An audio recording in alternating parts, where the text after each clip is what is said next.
নিজেকে মুসলিম হিসেবে দাবি করছে মিল্টন সমাদ্দার। আসলেই মিল্টন সমাদ্দারের ধর্ম কি? সে কোন ধর্মের অনুসারী?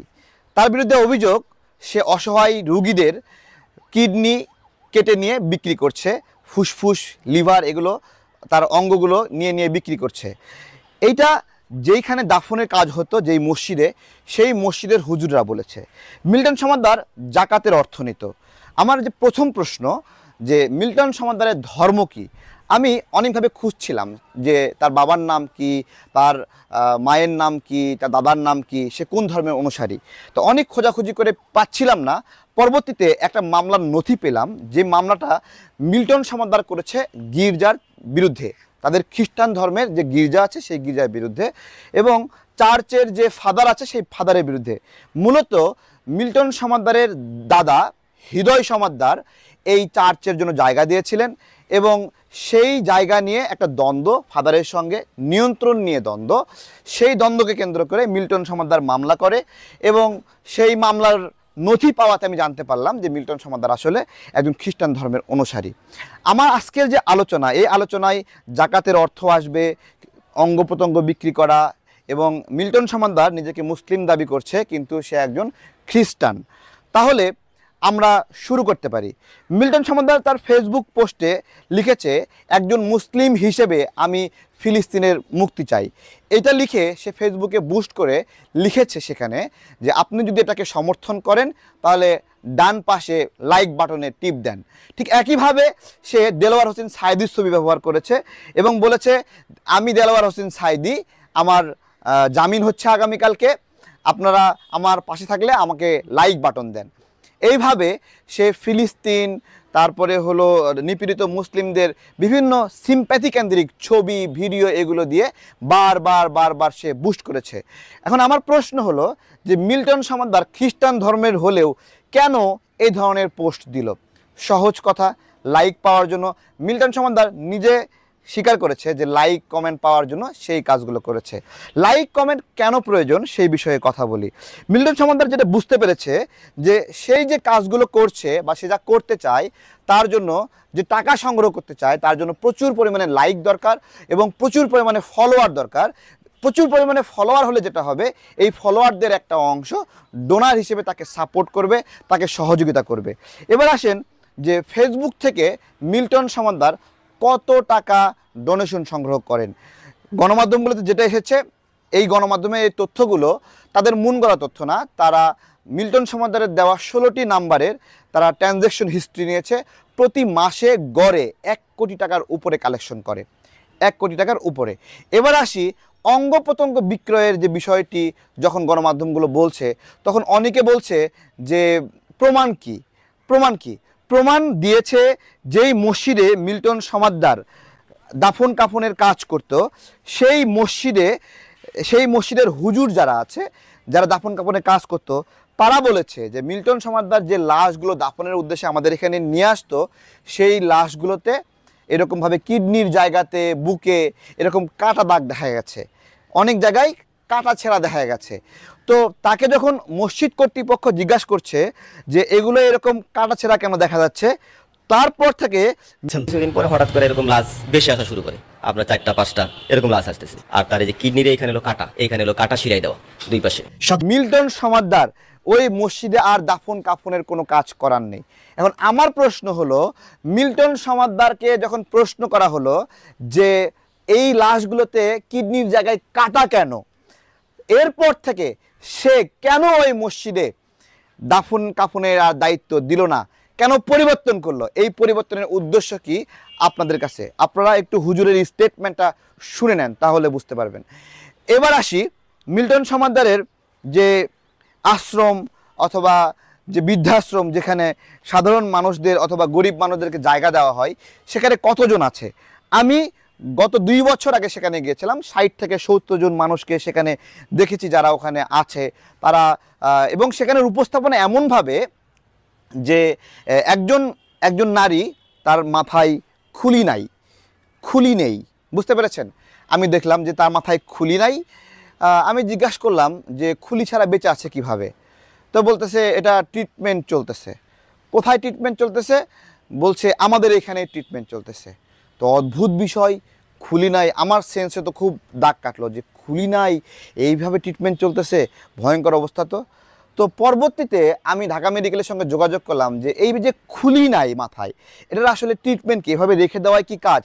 তো বলছে যে এই ধরনের যদি হয় যে কারো অ্যাক্সিডেন্টে খুলি যদি ভেঙে যায়, তাহলে আমরা এটা কৃত্রিম খুলি এখানে লাগাই দেই এবং ধীরে ধীরে এটা রিকভার হয়। ঠিক আছে। তো আমি তখন বুঝতে পারলাম যে তারা এই একটা রুগী, সেই রুগীকে খুলি ছাড়া এভাবে ফেলে রেখেছে, এরকম ব্যান্ডেজ করে দিয়ে লিখে দিয়েছে যে হাত দিবেন না, খুলি নাই। এইরকম স্পর্শকাতর ফুটেজ এবং সিনেমাটিক ব্যাকগ্রাউন্ড তৈরি করে তারা মানুষের কাছ থেকে অর্থ নিচ্ছে। সেটা আমি গত 2 বছর আগে আমি যখন তাদেরকে ফল দিতে গেলাম, আমার ফল ব্যবসায় প্রচুর লাভ হয়, আমি আম বিক্রি করেছিলাম প্রচুর পরিমাণে, প্রায় না পরিমাণটা না বলি, তো আমি প্রায় 5 বক্স আম, তারপরে 1,500 লিচু, 8টা কাঁঠাল, এগুলো আমি নিয়ে সেখানে গেলাম। তো আমাকে বলতেছে এসব আনার দরকার কি, আপনি হচ্ছে ক্যাশ টাকা দিলে আমাদের আশ্রমের জন্য খুব কাজ হয়।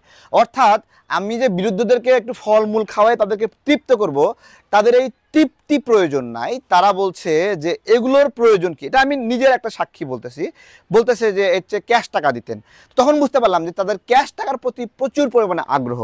এবার আসি যে এই যে 1 কোটি টাকা কালেকশন করে প্রতি মাসে, এইটা আসলে প্রয়োজন হয় কি না, আপনাদের কাছে প্রশ্ন। ঠিক আছে, আমি যে রমজানে প্রায় 6 থেকে 700 মানুষের খাবার রান্না করলাম, 600 মানুষের খাবার জন্য প্রতিদিন 24,500 টাকা করে একবেলা খাবার আমার প্রয়োজন হয়েছে। আমি মুরগির মাংস আর পোলাও চাল দিয়ে খাবার রান্না করেছি। ঠিক আছে, তো এইরকমভাবে 600 মানুষের, তো তাহলে প্রতিদিন 24,500 টাকা, 2 বেলা হলে প্রতিদিন কত টাকা হচ্ছে? প্রতিদিন ধরেন 24 48,000 টাকা। আর নাস্তা একবার যদি দেন তাহলে আপনার আরও 12,000 টাকা। কিন্তু কতজন মানুষের জন্য? 600 মানুষের জন্য। 600 মানুষের জন্য 24,000 টাকা। তাহলে 200 মানুষের জন্য কত টাকা লাগবে হিসাব করেন আপনারা, তাই না?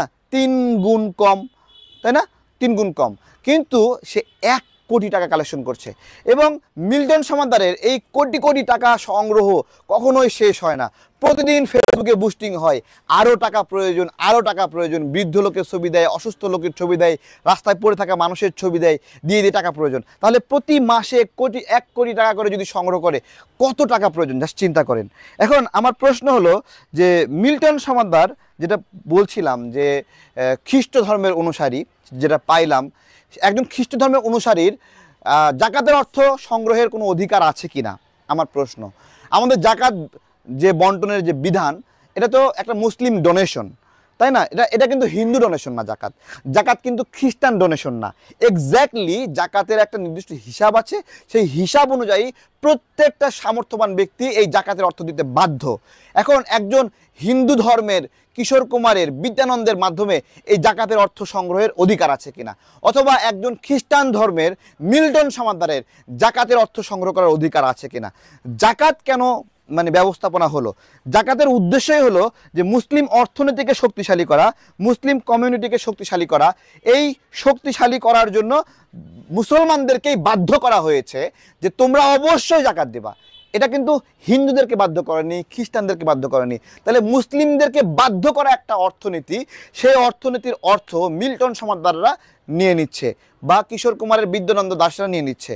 আমার প্রশ্ন যে আমাদের এখানে অনেক মুসলিম চ্যারিটি আছে, আমাদের আহমদুল্লাহ হুজুর, তারপরে আরও অনেক বড় বড় মুসলিম কমিউনিটির চ্যারিটি আছে, সেইগুলোতে ডোনেশন না করে কেন মিল্টন সমাদ্দারকে মানুষ ডোনেশন করবে, তাই না?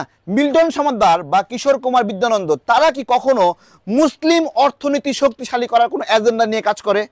আমার প্রশ্ন তারা কি মুসলিম কর্মসংস্থানের উদ্দেশ্যে কোনো কাজ করে, অথবা ইসলামের বিজয়ের জন্য কোনো কাজ করে? তাহলে আমাদের জাকাতের অর্থ কেন মিল্টন সমাদ্দার নামক একজন খ্রিস্টানের কাছে যাবে? একজন মুসলিম হিসেবে আমি দাবি করছি, একজন মুসলিম হিসেবে, রাজনীতিবিদ হিসেবে আমার এই দাবি নয়, একজন মুসলিম হিসেবে আমার দাবি যে কেন তারা এটা নেবে, এটা আমার প্রশ্ন। আরেকটা বিষয় গেল যে মিল্টন সমাদ্দার আসলে কাজ করে কিভাবে। হ্যাঁ, এই কাজ করে কিভাবে, এটা একটা গবেষণার বিষয়।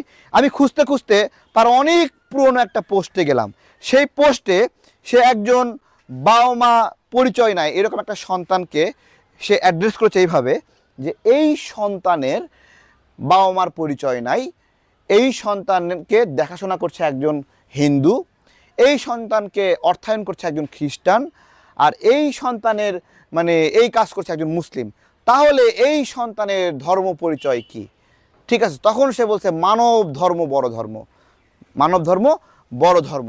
এবার যারা এই মানব ধর্ম বড় ধর্ম এই স্লোগান নিয়ে যারা কাজ করে তাদের বিষয়ে আমাদেরকে জানতে হবে।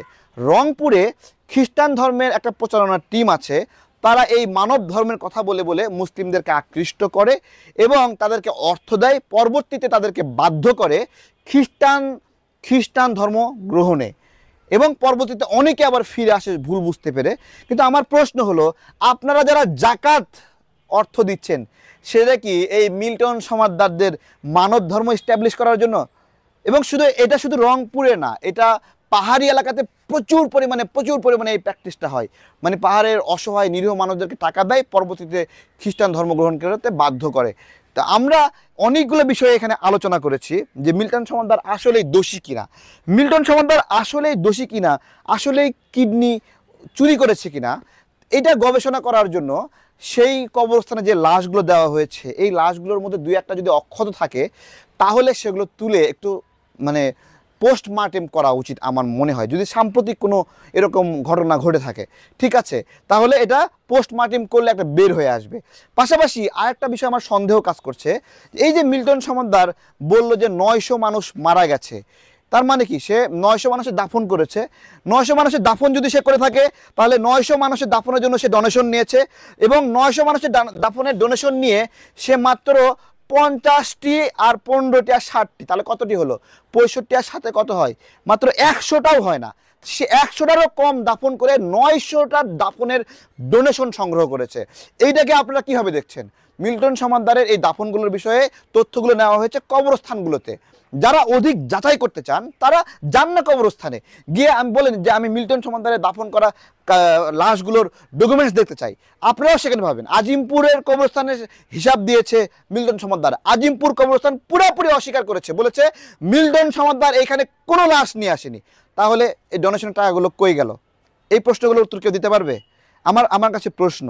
আরেকটা প্রশ্ন হলো, সর্বশেষ যেটি আমি কথা বলবো, যে আমার প্রিয় মুসলিম ভাইয়েরা যারা দেখছেন, আপনারা যারা জাকাতের অর্থ দান করবেন, কেন অন্য লোকের উপর নির্ভরশীল হন আপনারা জাকাতে অর্থ দেওয়ার জন্য?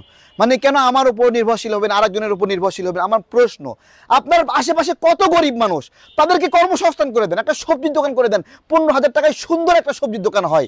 তাহলে আপনারা সেগুলো না করে আপনারা মিল্টন সমাদদারের খোঁজেন, বিদ্যানন্দনের খোঁজেন। কী ধরনের আচরণ ভাই? আপনার আত্মীয় স্বজনের মধ্যে কত মানুষ গরিব রয়েছে, আগে তাদেরকে সাপোর্ট করেন, তারপরে দূরের মানুষ আপনি দেখেন। তো এগুলো বিভিন্ন সামাজিক কাজের নামে বিভিন্ন স্পর্শকাতর ছবি টবি দিয়ে বিকাশে নগদে বিভিন্ন অর্থ নিচ্ছে, এগুলো থেকে আমাদের সাবধান থাকা উচিত। গত কয়েকদিন আগে একজন পশুপ্রেমীর গল্প আপনারা শুনেছেন, সে রীতিমতো একজন রেপিস্ট।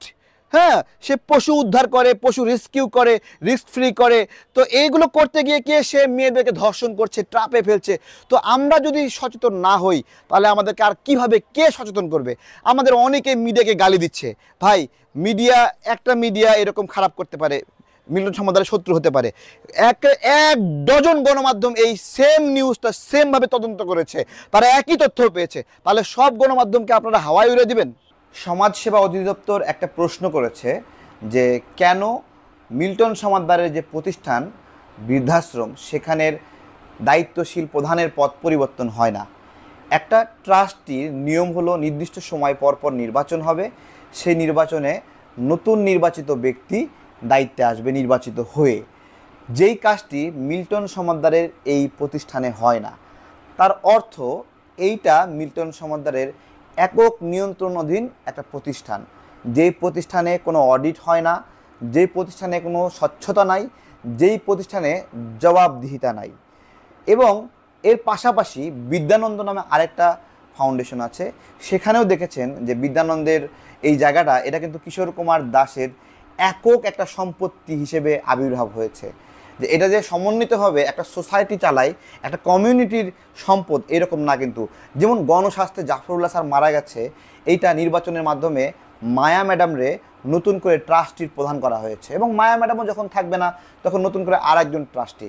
কিন্তু মিল্টন সমাদ্দাররা যেই ফরম্যাটে গোপনে অর্থ সংগ্রহ করছে, সেই ফরম্যাটটা কখনোই বলে দেয় না যে এই ফরম্যাটের সম্পদগুলো জনগণের সম্পদ হিসেবে সুরক্ষিত থাকবে অথবা সাধারণ মানুষের সম্পদ হিসেবে সুরক্ষিত থাকবে। এবং সবশেষে আবারও বলছি যে আমাদের মুসলিম কমিউনিটির যে অর্থগুলো, এই অর্থগুলো নিয়ে আলাদা গবেষণা হওয়া দরকার, আলাদা চর্চা হওয়া দরকার। এইগুলো যাতে করে অন্য ধর্মের মানুষ জাকাত ফান্ডের মতো গুরুত্বপূর্ণ জায়গায় হাত দিতে না পারে, খুবই সূক্ষ্মভাবে। দেখুন, এরা কিন্তু এদের ধর্মীয় পরিচয়টা পুরোপুরি লুকিয়ে বারবার বলছে আমরা মানব ধর্ম, মানব ধর্ম, মানব ধর্ম। আপনাদের কাছে একটা প্রশ্ন করি, সে তার খ্রিস্টান ধর্ম, প্রত্যেকের ধর্মই তার নিজ ধর্মের কাছে অনেক গুরুত্বপূর্ণ এবং সম্মানের, সেটাকে প্রাউড ফিল করে। একজন হিন্দু তার হিন্দু ধর্মের জন্য প্রাউড ফিল করে, একজন খ্রিস্টান ধর্মের জন্য প্রাউড ফিল করে। তাহলে মিল্টন সমাদ্দার কেন ধর্মীয় পরিচয় লুকিয়ে নিজেকে মুসলিম বলে বারবার ফেসবুকে পোস্ট করছে? জাস্ট এইটা মন দিয়ে একটু চিন্তা করেন। আর যারা বলছেন প্রমাণ দাও প্রমাণ দাও, এতগুলো প্রমাণ দিলাম, এতগুলো তথ্য দিলাম, কবরস্থানের নথি দিলাম, তারপরে দাফন কাফনের লোকের স্টেটমেন্ট দিলাম, তারপরে মাসিক কত টাকা ট্রানজ্যাকশন হয় সে তথ্য দিলাম, আর কি তথ্য দিলে আপনাদেরকে খুশি করব বলেন? আমাদের একটাই কথা, আমরা বিভিন্ন সময় আরাফ খানের বিষয়ে কথা বলেছি, ইভেলের বিরুদ্ধে কথা বলেছি। আমার কথা হলো যে আমরা একটা বড় একটা ফাঁদের মধ্যে পড়ে আছি। এই সোসাইটিতে মানুষ এসে লাইক কমেন্ট যাদের বেশি, তাদেরকে সবাই জি হুজুর এগিয়ে যান বলছে। এত বড় একটা ক্রাইম করছে, অঙ্গহানির মতো, নিজে মুসলিম না হয়েও মুসলিম পরিচয় দিয়ে জাকাত ডোনেশন কালেকশন করছে। তারপরেও কিছু মানুষ বলছে ভাই এগিয়ে যান, সমালোচনা হতেই থাকবে, সমালোচনাকে গায়ে না মাখে এগিয়ে যান। কিভাবে এগিয়ে যাবে? 200 মানুষকে খাওয়ায়ে 1 কোটি টাকা করে সংগ্রহ করবে, এইভাবে এগিয়ে যাবে বলেন? অসহায় মানুষদেরকে হত্যা করে কিডনি নিয়ে যাবে, অঙ্গ প্রত্যঙ্গ বিক্রি করবে, এভাবে এগিয়ে যাবে? হ্যাঁ, আপনারা তো যারা এগুলো বলছেন এগিয়ে যান এগিয়ে যান, এই এগিয়ে যান না বলে এটা তো বলতে পারতেন যে রাষ্ট্রীয়ভাবে তদন্ত চাই। আমরা তো অনেক কিছু চাই না, আমরা যেরকম বলছি তদন্ত হোক, আপনারাও একটু সুর মিলায়ে বলেন তদন্ত চাই।